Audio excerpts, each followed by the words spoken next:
Hello everyone, good morning. I will switch off my video, and if you have a question, of course, we can also discuss. And I will switch off the video for the better quality. I hope you can hear me well. Today we have a second lecture on the block related to the open tool planning. And my name is Anna Mutula, and my colleague Yana Tserimranova helped me to prepare this lecture. And the preparation of this lecture was funded by European Union Horizon Research Innovation Project, MOPO. You can always visit the MOPO page for more details. But let's continue. Today I will start by I will give you some very brief introduction to the large, or let's say small scale energy system, which will be followed by overview of the national and interconnected power grids. Then I will introduce you the Baltic power system in more details, since my team is working on the actually modeling of this Baltic power system. And I will outline the key steps in energy system planning, including existing infrastructure, also very important activity, very important, let's say, milestone for Baltic energy system. It's synchronization with Central Europe power system. Also, I will touch a little bit open data use, and then I will show you some analysis of the different results from the Baltic energy model. So if we are talking about the power system and let's say energy system, we always can say that it could be like a large-scale centralized power system and decentralized, which is like more common right now, and we are going to this direction. But if we are just describing what is it, so we can say that centralized large-scale power system follows an unidirectional power flow. You can see this on the slide. In this structure, electricity is generated at large power plants, transmitted through the high voltage transmission network, distributed via lower voltage networks, and finally delivered to consumers. These traditional models ensure stable energy supply, but often lack flexibility in integrating distributed energy resources. In contrast, decentralized large-scale power system operates with bidirectional power flow. This model can incorporate energy storage system, electric vehicles, small-scale renewables, and so on. Unlike the centralized system, decentralized grid allow energy to be generated closer to consumption point, improving efficiency and resilience as well. On the other hand, a small-scale energy system focus on the localized energy generation and consumption. For instance, it could be household scale, and it's again includes some more technologies like photovoltaic, like wind generator, also possibly small-scale hydro system, heat pumps, or maybe even hybrid systems.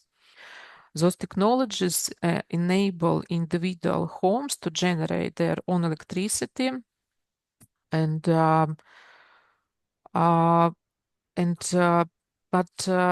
known, even beyond the individual households, we can identify some smaller groups. The well known from this category, from these types, includes energy communities and, for instance, microgrids. Those systems enhance energy independence by allowing distributed generation and consumption among communities, providing a more flexible approach to energy management, and so on. By comparing large-scale and small-scale systems, we see that both have unique advantages.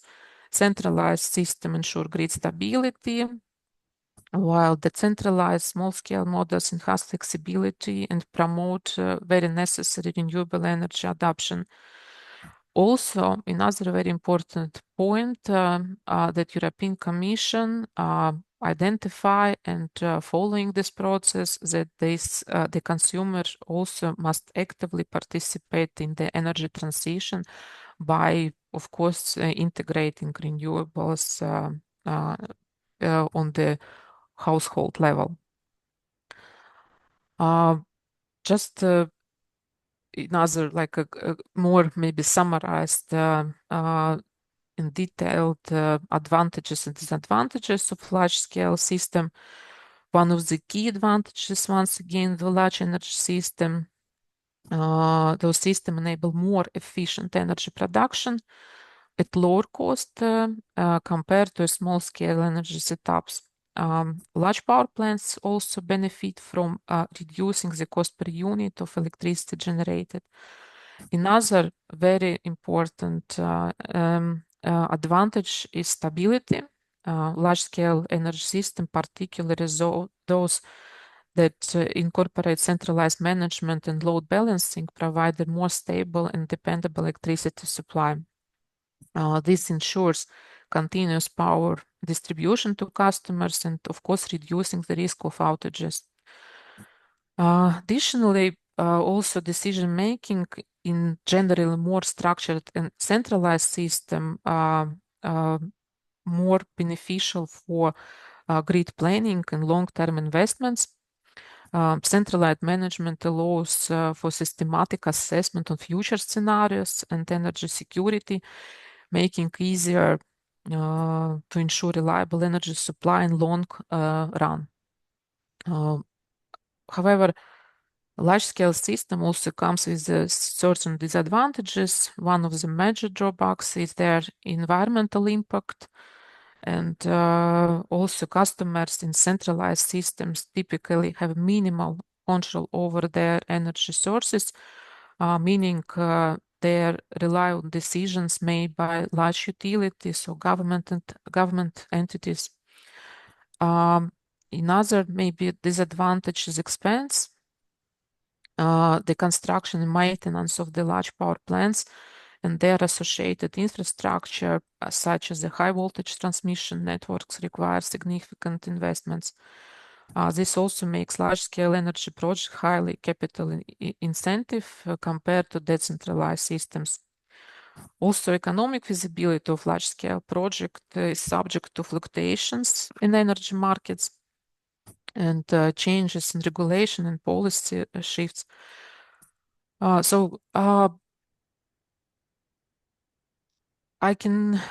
the slide, you can see three examples of the, let's say, to some extent, large power systems.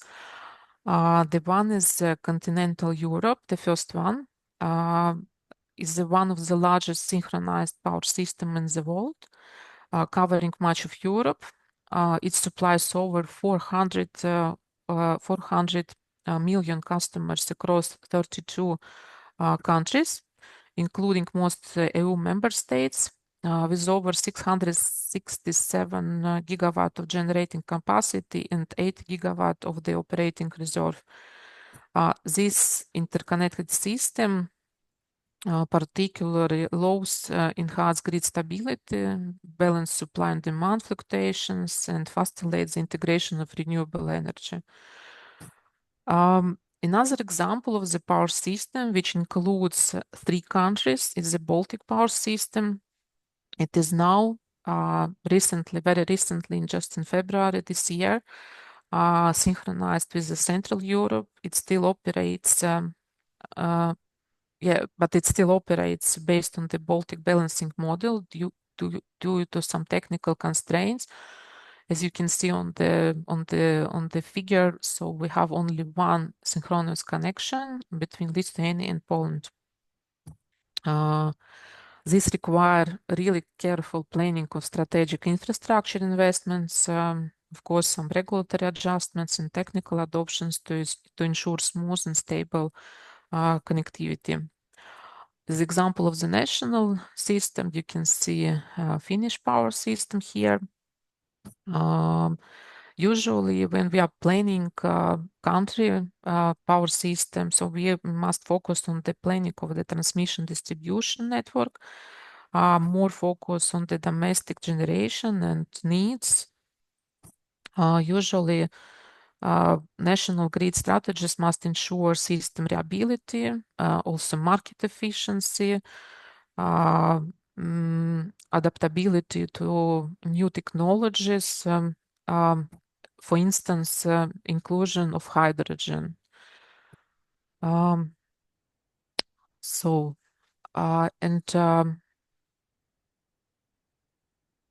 When planning large-scale energy system, it's essential to consider national energy goals while also ensuring overall energy security. A balanced approach should take into account both centralized and decentralized energy strategies to build a resilient and efficient energy network. However, as you may know, and as you maybe also see, that technological advancement continue to shape energy sector. The new technologies appear like storages, like hydrogen, like maybe modular nuclear power plants and so on, which actually can anticipate a shift in focus, emerging like maybe giving more advantages to the local power system. I would like also today to share step by step how planning can be organized, planning of energy system can be organized within example I'm today presenting, which is the Baltic energy system. Historically, Estonia, Latvia, and Lithuania operated with the power system interconnected with Russia and Belarus. We call it like a BREL. And however, a major step was recently taken, as I said, the synchronization with the Central Europe. This transition had been planned for about 15 years, and it was like mainly a geopolitical decision, to strengthen the security of supply and also reducing dependence on the external system. So even we were connected to the Russian power system, you probably already know that they didn't participate in the electricity market and so on. And of course, it made some impact on the Baltic states as well. But the Baltic state joined Nord Pool in stages. It was really long time ago. Estonia joined Nord Pool in 2010. Lithuania followed in 2012, and then Latvia joined in 2013. By this year, all three Baltic states, by 2013, all Baltic states were fully integrated in the Nord Pool, enabling them to participate in Nordic electricity market, also with our generation sources, also providing to consumer provide to consumer market price and so on. In the following section, I will explore key aspect of the Baltic energy infrastructure, the challenges associated with the transformation, and role of the energy system modeling in ensuring smooth and efficient transition. If we look at the Baltic energy system, it was originally designed to maximize the use of the national resources, ensuring efficient energy production and lowest possible cost. To understand the unique characteristic of the Baltic region from resource perspective, let's take a closer look at the electricity sector. So I'm just so you can see that Estonia mainly relies on the oil shale for the power generation, while this, I'm sorry, something, okay. So while this domestic resource provides energy security for Estonia, it's also highly polluting and posing environmental challenges for the country.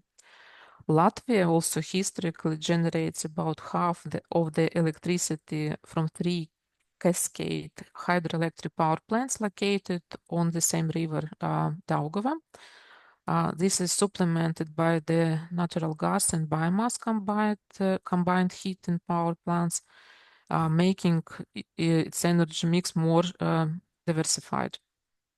Lithuania, probably as you may know, previously depend on nuclear power. Then the nuclear power plant in Ignalina was shut down in 2009, and but it's actually results that now Lithuania actually has very big problems with own generation, and now they are more thinking about renewable sources and also about the benefits from the large energy storage facilities.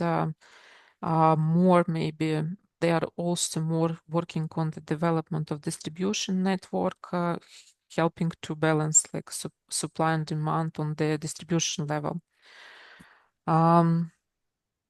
In recent years, also all three Baltic countries have been rapidly expanding their renewable energy capacities, particularly in wind and solar power.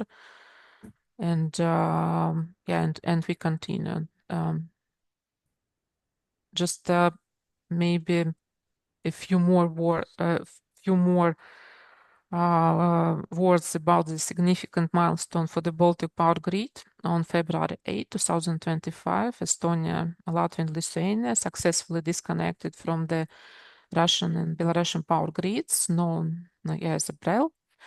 And as you also may know, we had 11 lines connecting us with the Russian power system, including also part of Russia, Kaliningrad. It's a part of Russia in the on the coast of the Baltic Sea. So on February 8, we disconnected and operated as an islanded system for 24 hours. And then on following day, on February 9, we synchronized with the Central European synchronous area through the connection via Poland, yeah, Litpol link. Why this transition is so significant for Latvia, why we are talking about all the time, and you can see also some frequency fluctuation on the right side of the slide. Previously, Baltic states did not perform primary frequency regulation themselves. So it was everything was done by Russian power system, and you may understand that from the power system planning perspective, this process has contributed to straight the transmission network, improving system dispatch as well, and enhancing balancing capabilities for each country.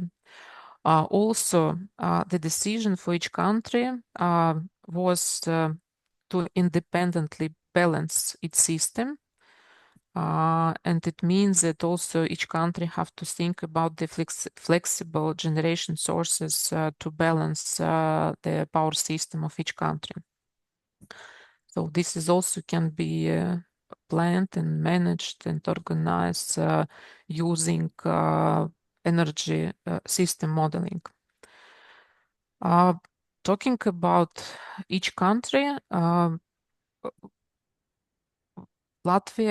Latvia's energy system is largely based on renewables resources. 10 years ago, I think Latvia was on the first place among European countries in terms of renewable power. I think now we are on the third place, but we are primarily rely on the hydropower from the Daugava River, supplemented by a bit of wind, now more a bigger share of solar and biomass. We also have natural gas storage and which covers energy shortages. The country also actually aims, as I'm representing Latvia, aims to increase wind and solar energy capacity. Since 2022, we made a significant progress already. And for instance, the generation capacity was in 2022 was around 100 megawatts. It reached 305 megawatts in 2023. By end of 2024, capacity had grown to 660 megawatts, and we also expect some further growth in this year. Yeah, so usually in cities, natural gas and biomass fuels district heating, while in rural areas often rely on wood. Despite the fact that Latvia is quite green and it's also committed to increase renewable to meet European climate goals. Our National Energy and Climate Plan outlines plans to modernize grid, expand energy storage, and develop more wind, specifically wind for the moment, to hit higher renewable energy targets by 2030.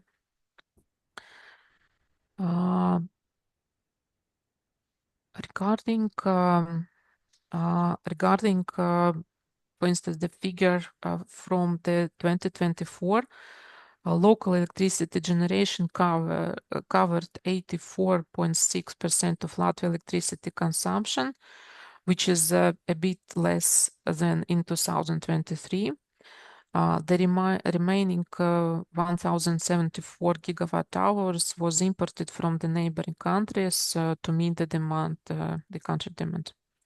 Latvian energy mix includes natural gas, primarily used for CHP plants and for electricity and heat production. Oil mainly used in the transport sector, so hydropower, biofuel, and so on. Regarding the energy structure in Lithuania, Lithuania installed electricity generation capacity consists of mixed of sources, not renewable CHP power plants using fuel mix account of like 338 megawatts. With natural gas, CHP contribute 1,168 megawatts, and additionally around 1,000 megawatts comes from the other sources.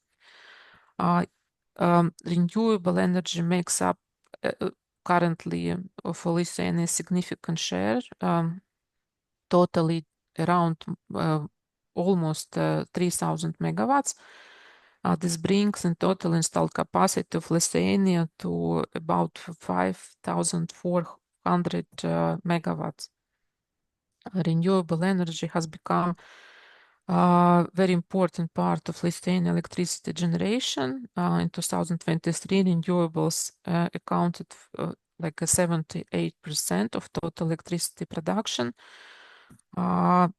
It's really a very huge increase compared to the 2010, where it was just 18%. The graph on the slide illustrates the final energy consumption by sector over the years, highlighting changes across industry, transport, residential, services, and agriculture.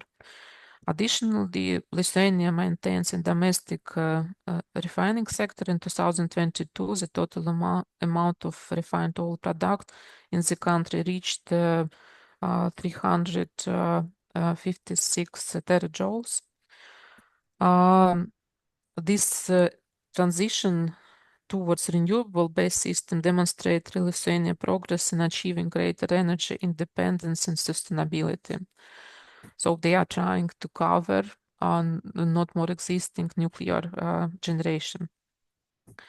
Regarding Lithuanian total energy supply and electricity generation in 2023, the top chart illustrates the composition of Lithuania total energy supply.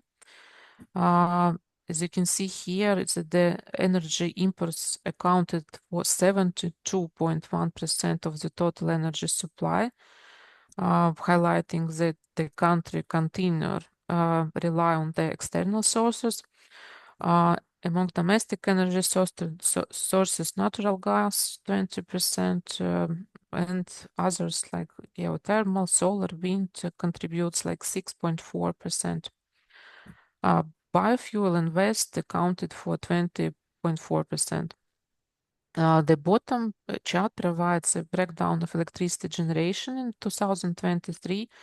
The largest share from the wind power, followed by solar, 15%, biofuel, hydropower, natural gas, and oil played only a minor role, supplying 0.6% of electricity generation.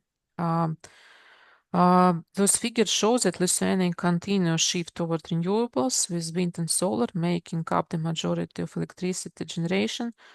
However, of course, the high level of the energy imports indicates that the further investments in domestic generation capacity will be crucial for achieving greater energy independence for the Lithuania. Let's look at the energy structure in Estonia. The top chart illustrates Estonia total energy supply mix, defining future of Estonian energy sector, and this strong rely on the oil shale local source. Let's say domestic source, very well known for its high emissions. In 2023, oil share accounted for 51.9% of Estonian total energy supply. Other maybe like notable sources includes natural gas 9.10, hydropower as well, just 0.1, and biofuel and waste 26.9. The bottom chart provides insight into domestic energy production, and as you can see that again, like a significant role of the oil shale here, and the other sources just making a little less. The chart on the slide, on this slide, shows the share of the different energy sources in Estonia, electricity generation from 2010 and 2022. A key trend is shift from the oil shale. This is also under the let's say revision of the European Commission. So Estonia committed, yes, to decrease the use of oil share. If in 2010 oil share accounted for nearly like 90% of Estonians electricity production, with renewables making only like 5%, around 5% only. By 2015, the share of the oil shale has decreased to 78%, and renewables to 16%. The most significant changes occurred after the 2019, when the share of the renewable natural gas started rising. By 2022, renewables accounted for 37% of Estonian electricity generation, and oil share dropped to 57%. This, of course, transition reflects Estonia's efforts to reduce emission, increase the share of clean energy sources, which is aligned with European energy goal and climate targets. So,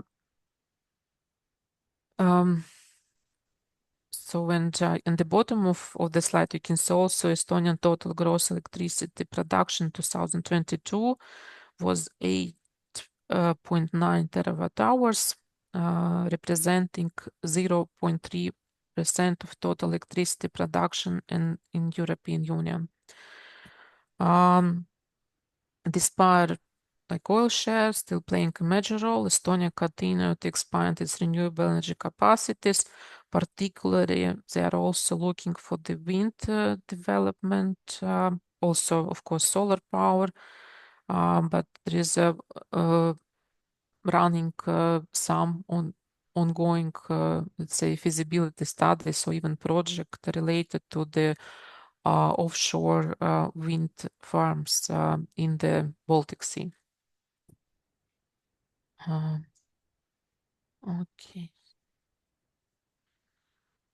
Okay, now let's take a look on the Baltic energy system like as a whole. Um, the top chart show the electricity production and consumption balance in the Baltic states over the years. A consistent trend is visible, like while production has remained relatively stable, total electricity consumption has exceeded domestic generation, leading to a percent gap in the that must be filled by import. The bottom left chart highlights the Baltic states electricity balance for 2024. Here you can see a clear deficit between production and consumption, especially in Lithuania, which is the largest shortfall among the three countries. Estonia has the highest level of the domestic electricity generation, largely again due to the oil share part. The bottom right chart illustrates imported electricity volumes in 2023 to 22. Lithuania remains the largest importer of the electricity, with imports increasing in 2023 compared to the previous years. Of course, we remember that 2020, 2021, even 22, it was like unusual years for the power system due to the COVID.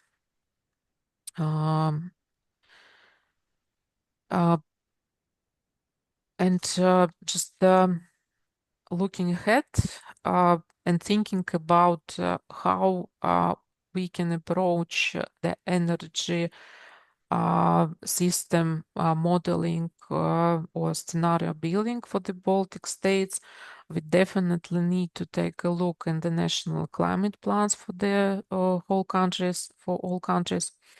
And these slides highlight the key changes in renewable energy capacities, electricity import and transportation, electrification in Estonia, Latvia, and Lithuania, starting with renewable energy.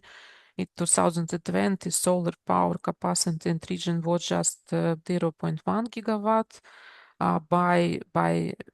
By end of the 2030, it is expected to exceed by 2 gigawatt. Wind power capacity is also projected to increase substantially from 0.9 gigawatt in 2017 to over 4 gigawatt by 2030. Looking like at electricity import, Estonia is projected to see no change in its total electricity import capacity. Latvia is expected to increase its import capacity by 0.5 gigawatts, enhancing its grid flexibility. Lithuania, on the other hand, is planning to reduce its total import capacity by 0.5 gigawatts, again aligning with efforts to strain domestic generation. Finally, very important right now, transportation sector.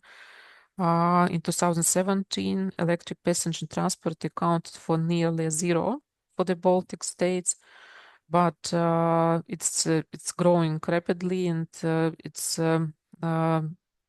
predicted that by 2030, the share will be like over 3% of the total. Actually also reflecting ongoing efforts to decarbonize the mobility sector. As you may also know that the national climate plans time by time, I think 1 per 5 years, evaluated by European Commission. European Commission providing some feedback on such plans, and also trying to negotiate with the country to be more ambitious, maybe to also think about some incentives in terms of the climate goals and so on. And Latvia, as you may know, also revising almost each year, revising national energy and climate plan, and also discussing publicly this plan, and including like new things like, for instance, energy communities and so on. So this document, what I want to say is that the document, like a national energy and climate plan, is very important for each country, and it also must be aligned with the common European goals in frame of energy and climate change. Um, and if we would like to summarize even further, if we are, for instance, if we are now have kind of prediction for the 2030, which is just 5 years, we also have to think about the next years, and in particular 20 and 40. And also for this year, each Baltic states already highlighted some key priorities and challenges in the energy transition. For instance, Estonia strongly committed to significantly reduce emissions. And of course, it will be done domestic, by increasing of domestic generation. Latvia also committed to increase energy storage development within the country, just because we already have like a very important balancing needs. And maybe in this case, Latvia like in between Baltic states, so in between Estonia and Lithuania. So we are not directly connected to any other country. I mean, such as, for instance, Estonia, they have two S-links, S-link 1, S-link 2, connected to Finland. And for instance, Lithuania have a HVDC connection to Sweden, and also planning another one. So in case of Latvia, we have to think about internal sources for the balancing needs. Lithuania, of course,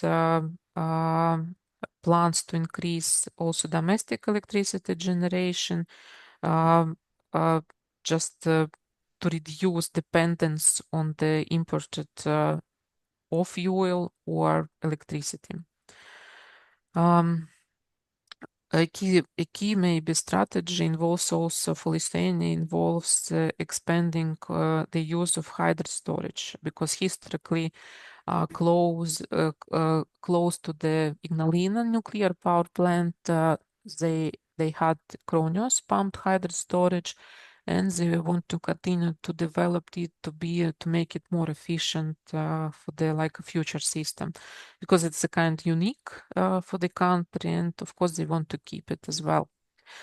So now I can say that we have explored the key national energy priorities, the mix of the energy, the challenges for the Baltic states, and the next step is to translate those insights into the modeling framework.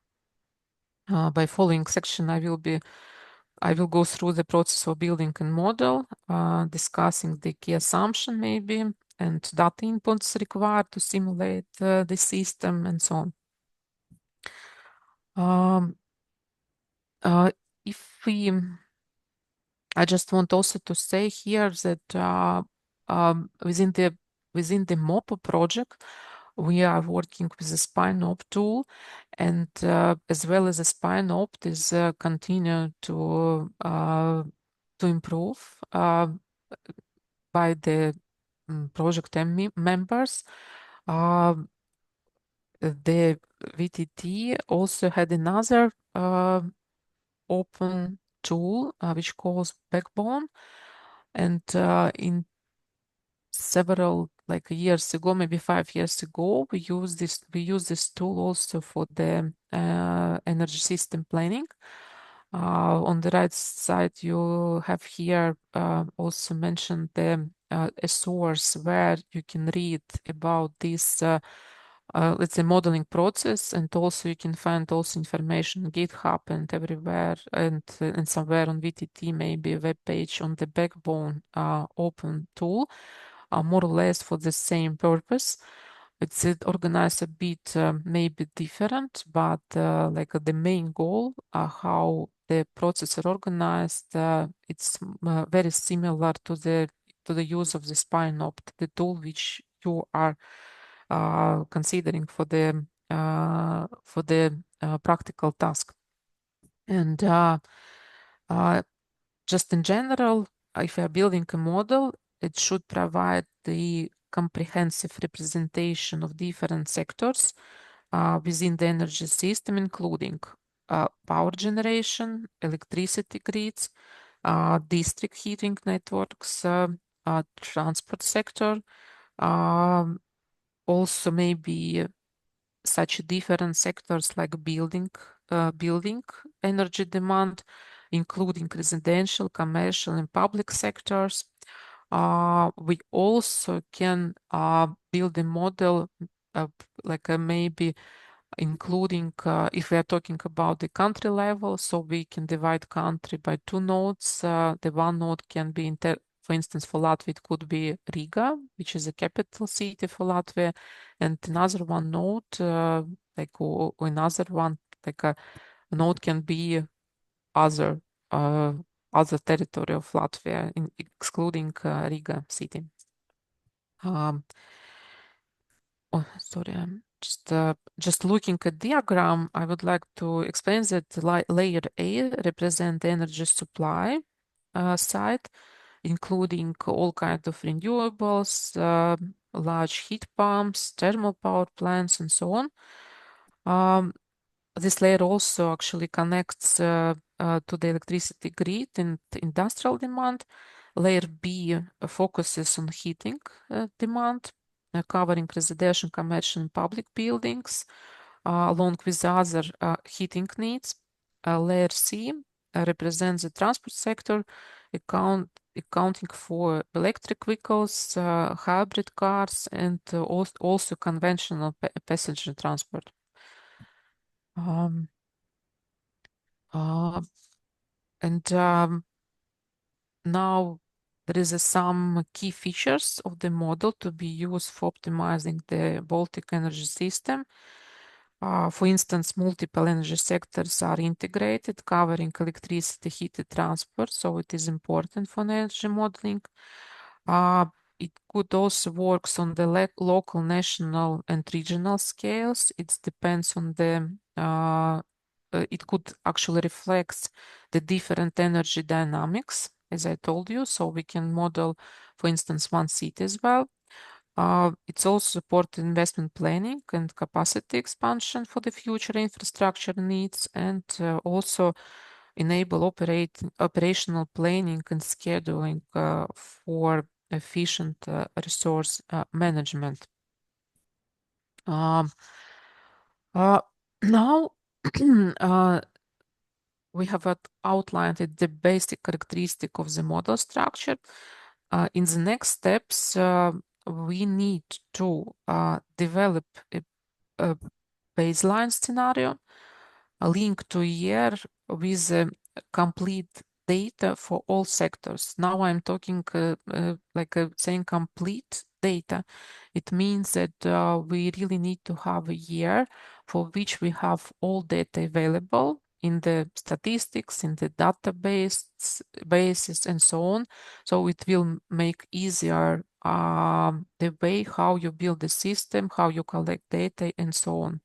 So usually, if you are building a model right now, for instance, in 2025, it is better to take a data from 2022, 2023, when all the statistical databases are completed and you can find all necessary information. And this actually ensures that the baseline model can be validated against like a real world conditions. So this is also very important process for the modeling. The created model must be validated. Next step is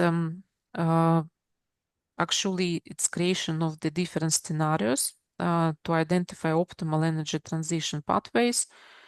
Those scenarios can be aligned with the national energy plans, which I presented before, and also can be focusing on the targets for 2030. The targets can be predicted, the targets can be taken also for from I don't know, maybe some other softwares, yes, like from like a forecasting and so on. But yeah, so it depends, and actually those steps also depends on the type of the stakeholders you are representing. If you are representing the governmental organization, so you have to take or create a model, yeah, which is give you like a common picture about the energy system development. If you are representing transmission system operator, it means that you will be more interested in the, for instance, in the transmission grid uh, development.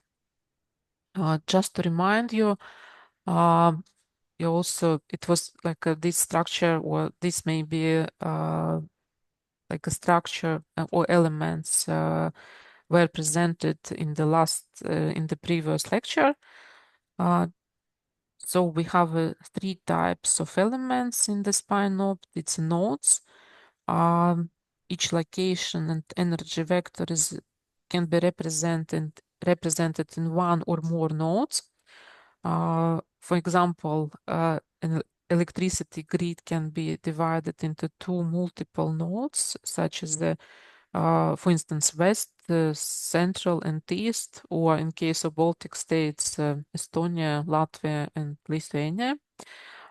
It can capture geographical differences in energy supply or demand. Units, those are elements that produce, consume, and store energy within a node. For instance, a power plant may generate electricity for the west node of the grid. Units can also convert energy between different grids, enabling sector coupling and flexibility. And connections, those define how units and nodes interact.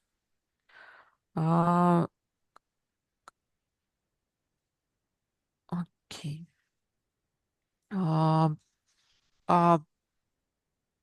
Data input, which I said also in previous lecture, which is extremely time consuming. So it's a really very important step. First of all, you have to do kind of flexibility study on the data. Sorry, feasibility, like a feasibility search of the data, and to see if all the data are available, if you are to make sure that all sources you will be using have open access. You can download data, you can download historical data, you can download data for the like year, like hourly values and so on. Usually we are collecting such data which is electricity transmission data. This includes transmission interconnection capabilities for each node. In Spine Toolbox, Spine Toolbox offers such possibilities like aggregation tools. So you don't need to do it by hand. You just need to have the model of the transmission grid, for instance, of Latvia, and then using this aggregated model, so you can create like a smaller piece of the part of the network to be able to include in the spine opt and generation. We also need to collect generation and storage data, covering key parameters such as the fuel, input, electricity, heat generation, installed capacity, technical characteristics of the unit. For instance, if we're talking about the hydropower, so we need to know the hydro reservoir capacity as well. Time series for possibly for all the data with up to 8,760 hourly values per year. Even now, we are shifting like for 15-minute step, so the data amount can increase in the future. Also, cost data. We need to collect fuel prices, taxes, investments, emissions, rates, and so on. You can imagine if you have to do it for the country you are not living in or you don't know where to find this data. And also some annual system data providing high-level indicators such as the emission limits for the country or maybe some other measures for grid stability or maybe some regulatory compliance and so on. So this is important when you are preparing the modeling. Next, you see on the slide some data collecting for the Baltic states. As I already mentioned that this modeling has already been conducted, and the table also contains some prediction for the 2030. This slide presents a summary of the modeled electrical and district heat capacity by source and by country for the Baltic states, comparing values from 2017 and up to 2030. Electrical capacity, the green marked increases highlight the growth of renewable energy sources, as already mentioned, and while red marked decreases indicate reduction primary. You can see in oil share, natural gas capacity, and so on. If we are talking about, as I already mentioned, that this modeling was done in 2017. Actually, let's say baseline scenario was based on 2017. The modeling itself, it was done in 2020. And as you may see also that we have to include also planned disconnection from the power grid, from the Russian power system. And also you can see here some disconnection, which is resulting in the megawatts, and also additional connections for the country. So the red marked values indicate this connection with Russia, Belarus, and Kaliningrad, and green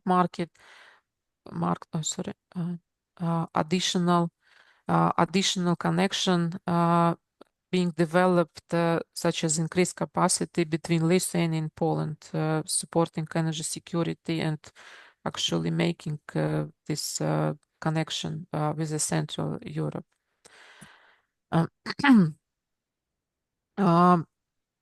So, as I already mentioned, that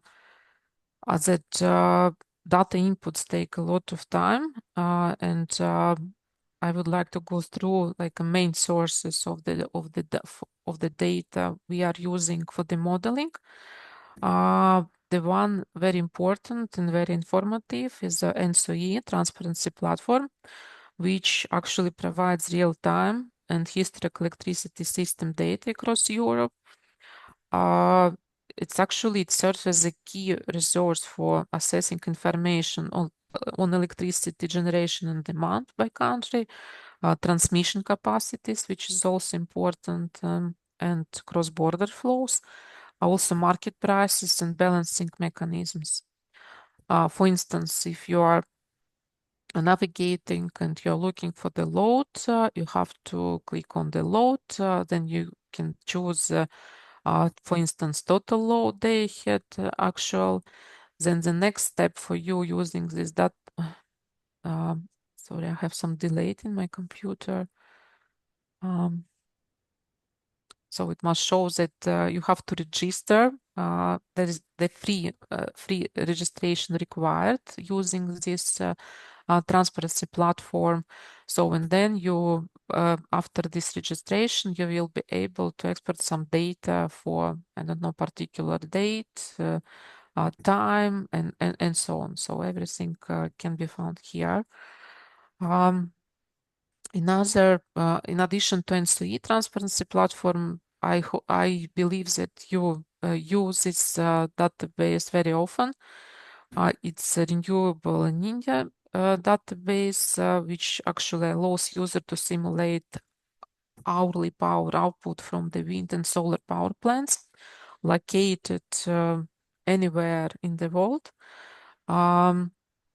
Actually, also our modeling experience showed that this tool provide quality results, and also for the weather conditions, and it's really widely used by research community. Also, for instance, if you are using this database, you can select specific location, like for instance, Finland, choose a year for simulation, define parameters like capacity, system loss, tracking options, and then run the model to generate dedicated solar PV output profiles, including daily and monthly capacity factors. Um, uh, Another one very interesting and reliable source, which is I think like a main source right now for them who is looking for the different technologies. It's Danish. It's developed or maybe somehow developed and maintained by Danish Energy Agency. This database, let's say, provides comprehensive data and analysis of energy production, consumption, and technologies. It is very useful if you are creating different scenarios for energy system planning. As you can see on the slide, website includes several key sections, which is analysis and statistic, offering annual, monthly energy data, key figures and sector overviews, energy sources, detailing production, consumption trends, and renewable energy integration, supply and consumption, providing insights into energy demand patterns and efficiency measures, and technology catalog, which is, I think, the most used here, which includes detailed data on energy technologies, such as generation, storage, industrial heating solution, and so on, providing like a technical data and also cost of such technologies. So this is important also for the energy system modeling. Sorry. Okay. Yeah, Nord Pool. You of course know about the Nord Pool, and which is a platform for the real-time trading and like organizing and electricity market for the Nordic and Baltic states, not only. The key data available from the Nord Pool, which is necessary for energy system modeling, it's a day ahead and intraday maybe trading data. market clearing prices, and transmission and grid congestion insights, which is also the information is also collected from the power system operator, and which really impact the electricity price for countries participating in the Nord Pool. Billing, like on the previous slides, from the Nord Pool webpage, this figure highlights several key features. The price section provides historic and real-time electricity price data, the selected year 2025 here, and allows user to analyze trends and forecast market dynamics. In particular here, Baltic region is selected, and of course, but you can also look in the separate countries and even the zones of the countries, and use the data for the model billing. Okay. I'm sorry, I have some delay in my computer. Showing next slide. Okay.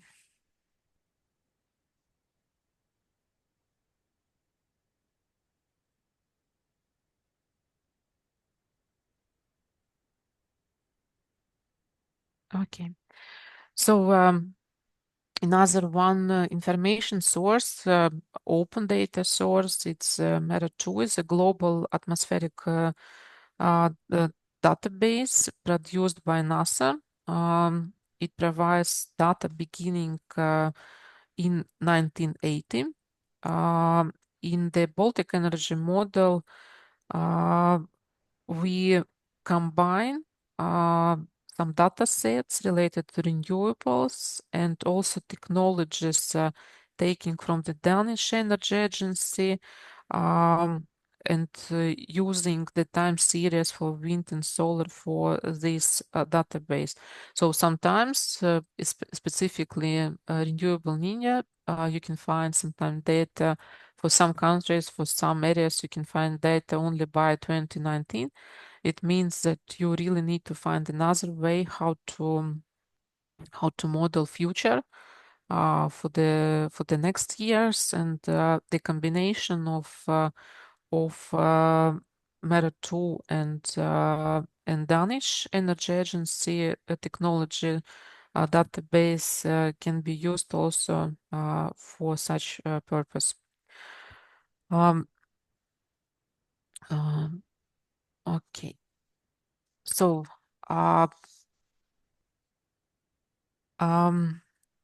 for the Baltic Energy Model also, and also for your models, you will definitely need to use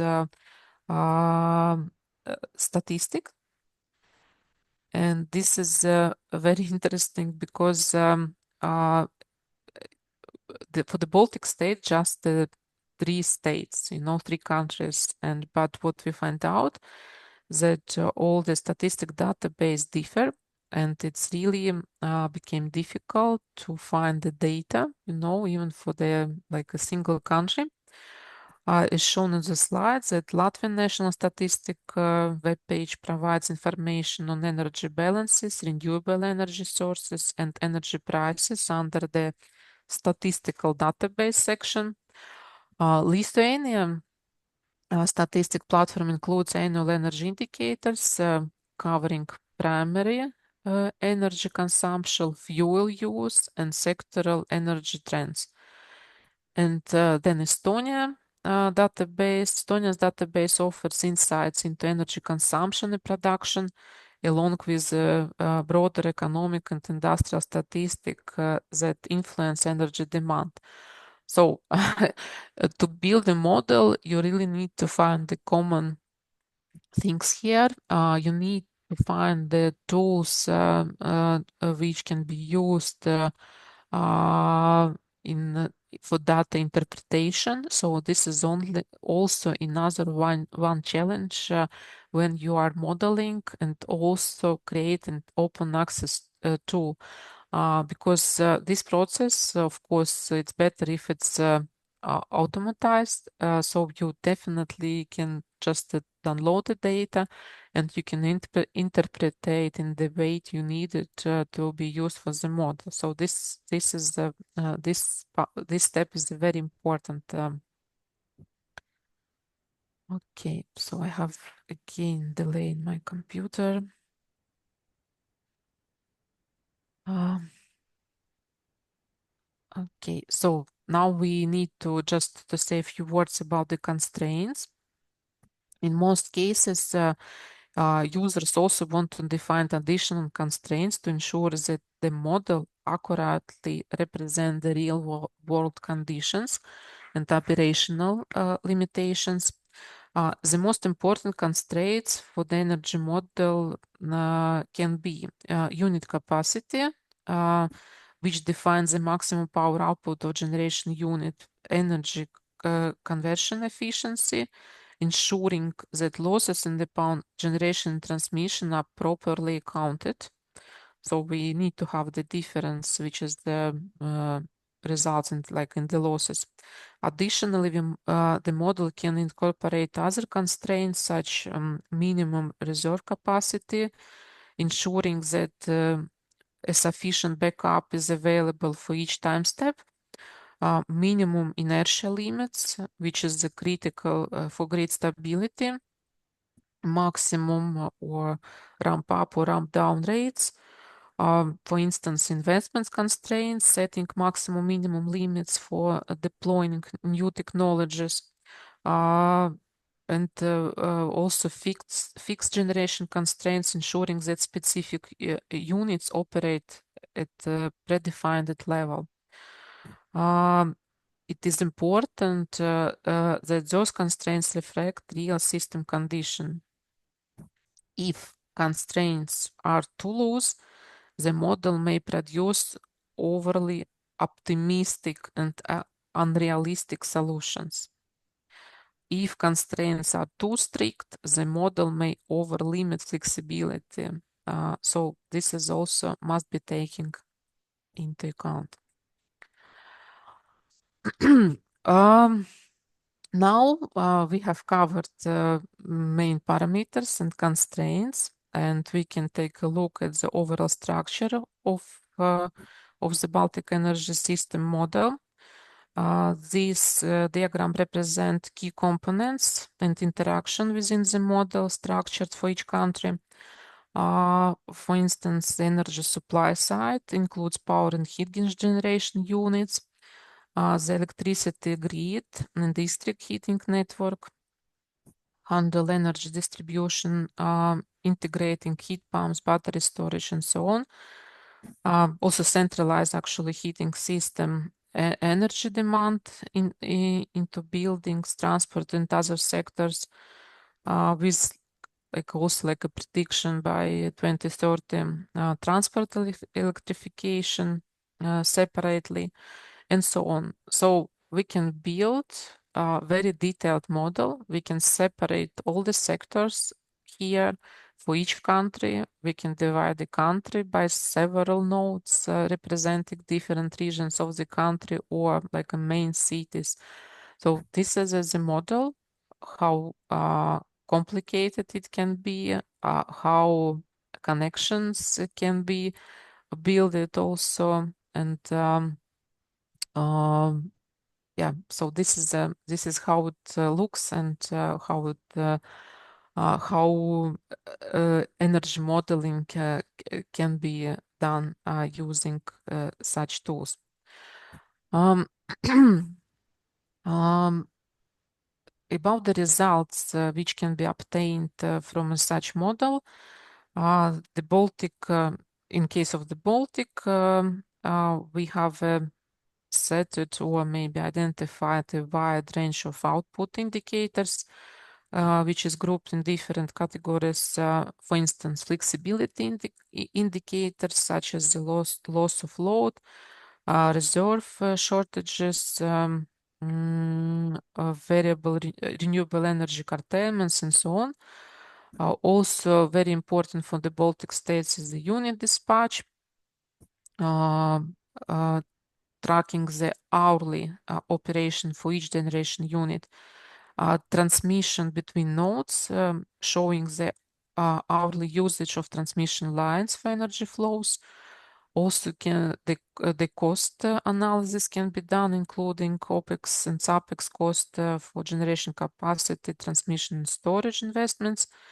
Also, marginal price, which providing insights into hourly electricity price at investment outputs, detailing types and costs of new infrastructure and generation, transmission and storage.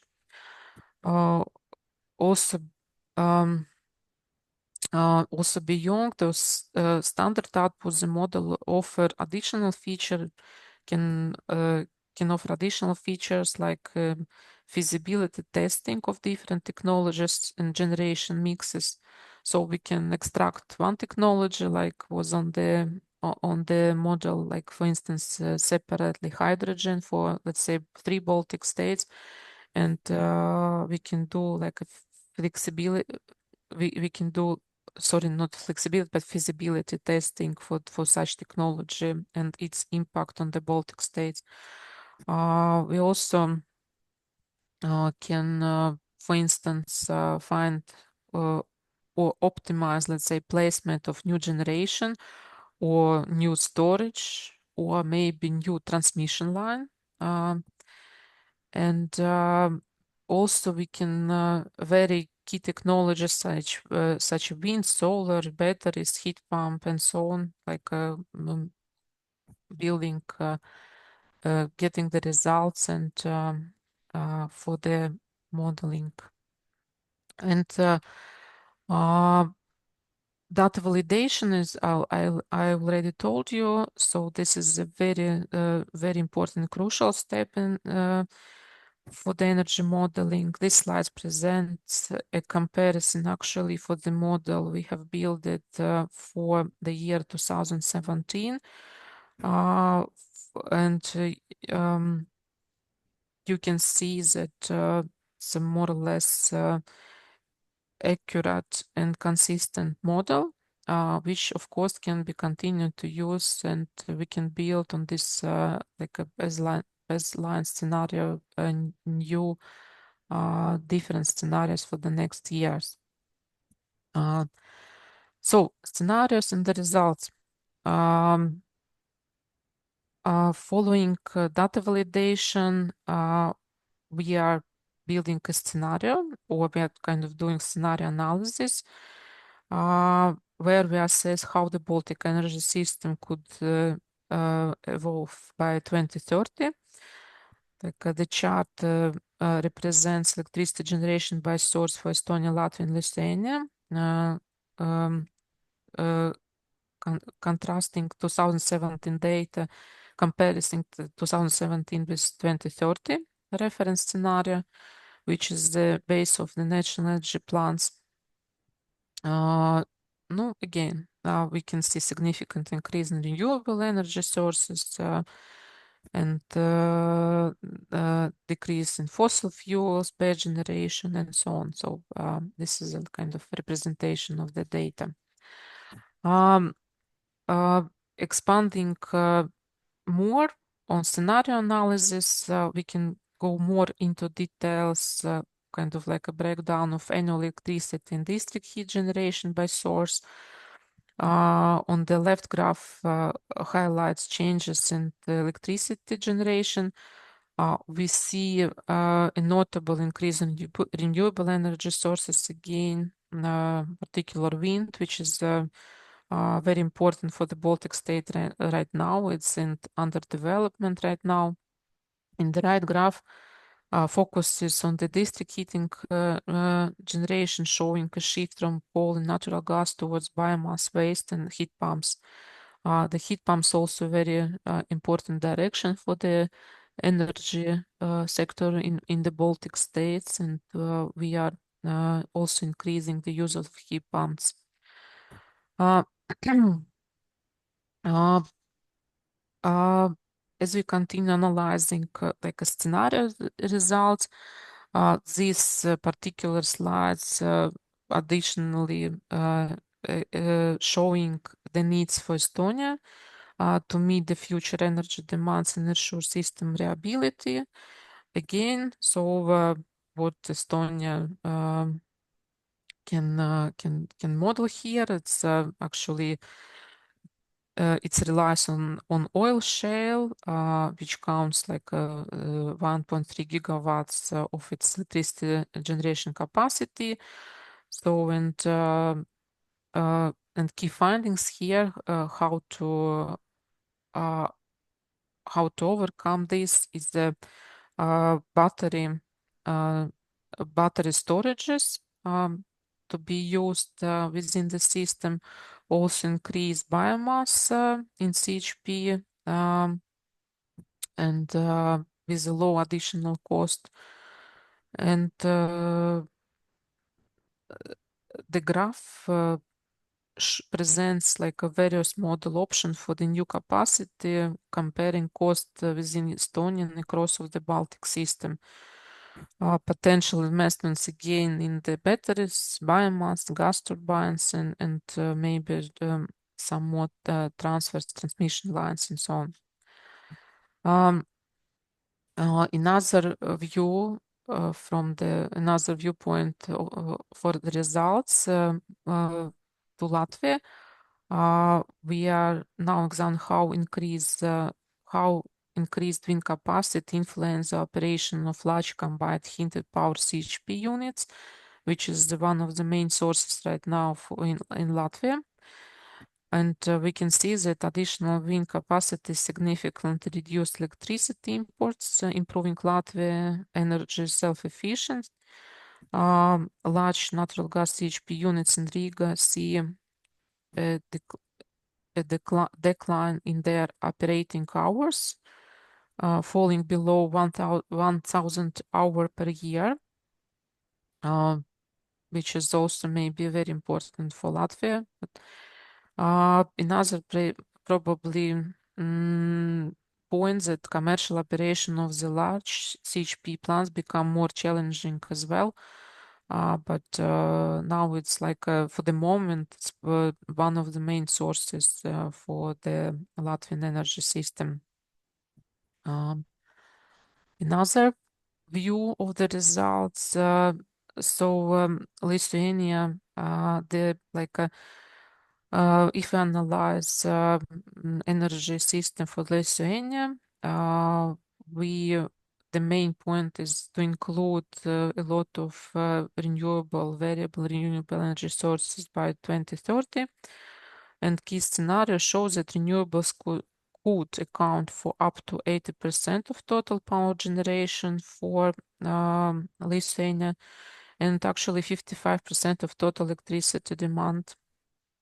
As a result, import capacity is expected to decrease by approximately 1.8 gigawatt, improving Lithuania's energy self-sufficiency, which is of course very important for the country. And just going to the like additional maybe reference scenario could be built up. We can explore the impact of additional policies of the Baltic energy system. This table summarizes key policy measures and their influence on decarbonization. And some of the measures also analysis includes, for instance, wind power and solar expansion, large scale and large scale heat pumps, solar district heat collectors, energy efficiency measures, and so on. So such scenarios we create to see if there is some incentives needed on the country level, and then political decision can be made as well. So this is more or less the last slide. It's another focus of the modeling. It's integration of the district heating heat pumps in the Baltic region, as I said to you. So this is an important step here. And we can see also that the heat generation cost decrease, in particular in capital cities like Riga. And however, electricity imports increase, especially in Estonia and Lithuania, since more electricity required to operate heat pumps in those countries. So you can see the different focus, different impacts for the countries, which is now operating more or less together. So from one side, we have common goals, but from the other side, we also have national priorities, national sources, which also need to be utilized in the more efficient way. So the goals for the energy system modeling can be different, can be related to the political decision, can be made to the new technical solution implementation and so on. So again, okay, I will switch this slide and just going to the conclusions. I just would like to say that there is some strengths and some weaknesses for the model.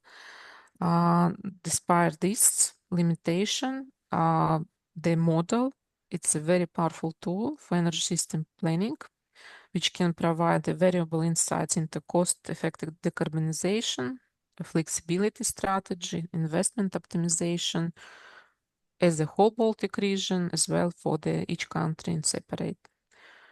Thank you very much. This concludes my presentation. Thank you for your attention. Thank you, Anna. And we will continue tomorrow with the exercises.